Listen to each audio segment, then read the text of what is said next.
Welcome to this episode of Cooking with Jim.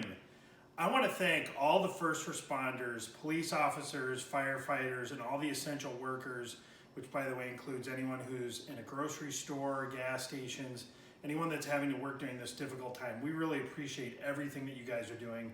You are the true heroes. We'll get choked up there. So here's what we're going to do. We're going to talk about something really fun. One of my favorite dishes is General Tso's chicken. Whenever I go out, I always like to order it. A lot of the local restaurants here in Dubuque, like the Great Dragon, Yenching, they will do takeout, so I highly recommend patronize them first. But in the event you want to wow your family at home, I'm going to walk you through one of my favorite dishes. It's General Tso's chicken. I always order General Tso's whenever I go out. It's a really yummy dish. And I'm going to show you how you can make it at home with one of the simmer sauces that just got in to the Calico bean market. Now, before I start, I want to talk a little bit about food safety. Food safety is really important, and this dish is going to require you to cook chicken. So a couple things that I looked up from the cdc.gov is you want to make sure that you wash your hands for 20 seconds before you start handling the chicken and after you handle any raw chicken.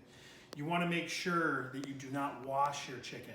So washing your chicken can spread a lot of the contaminants around to other parts of your kitchen. You want to avoid that if you can, per the CDC. You also want to make sure you use a separate cutting board. Any of the utensils that touch the raw chicken, it's a big no-no. You want to make sure you get rid of those right away in terms of washing them. Don't reuse anything like that if you can avoid it. Obviously, definitely don't reuse it because it can cross-contaminate a lot of what you have. And then also, if you had the raw chicken on a cutting board, obviously don't put any vegetables or anything else that you might cook on there as well. So just make sure that you don't cross-contaminate. And then when you're cooking the chicken, this recipe actually requires you to cook it for 5 to 7 minutes. I erred on the side of caution and I went for 7 minutes, and you want to have an internal temperature of 165.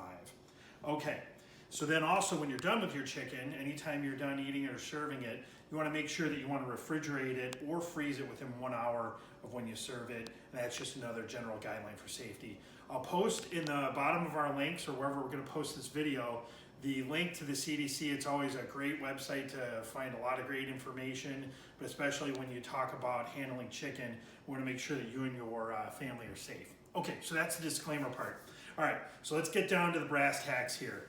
What do we have in this recipe? We have the simmer sauce, the General Tso's simmer sauce from the Calico Bean Market, made by the wonderful folks at Simply Organic. What I did is I did a little variation myself. I used the garlic, salt, and pepper that I got from the Calico Bean Market. You can see Terry's wonderful handwriting there. And I also used this seasoning, which is called ambrosia. This is absolutely fantastic. I use this as an all-purpose seasoning on almost everything that I'll cook. Then I also had a red bell pepper, which was in the recipe, and I actually sauteed that in some sunflower oil that I got from the Calico Bean Market. And then my chicken, the star of the dish, what I did here is I actually seasoned it with the garlic, salt, and pepper and the ambrosia, and did that up with some sunflower oil. And then again, remember, cook that for 5 to 7 minutes. I also have basmati rice here that I took a little liberty. I had 4 cups of water, 2 cups of rice, and then I put a little bit of butter in there, and then I sprinkled some of this. I cheated a little bit. Put that ambrosia seasoning in there just to experiment. Now, one variation you could have for this dish is you could actually throw broccoli in here. I didn't for this time because I wanted to follow the script that you can find in the back of your packet. This is super easy. I would say the longest thing that you can have in this recipe is cooking the rice, but I think all told, I did this in under a half hour, and I always like to say, if I can do it, anybody can. So let's start you off with a bad dad joke. I know everybody loves bad dad jokes, and I understand that a lot of the kids are home with the parents or significant family members, and here's one for you. If your child refuses to take a nap, should they be arrested for resisting arrest? What do you think about that, cameraman? My son's actually the cameraman. Hello. All right, well, we're going to get to cooking the dish up here in a second.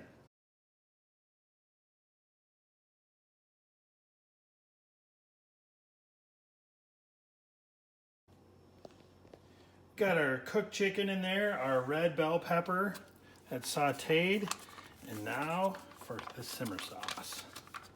Little product placement there for you.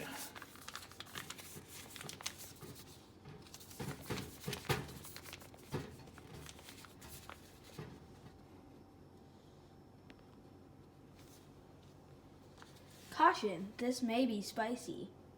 And by maybe, I mean like definitely be spicy. All right, we're going to turn on the heat there. And per the instructions, we're going to cook that for 1 to 2 minutes.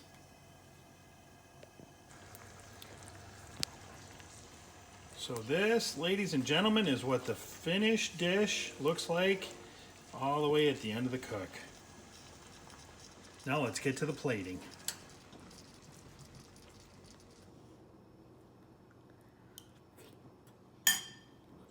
Now that's some good chicken.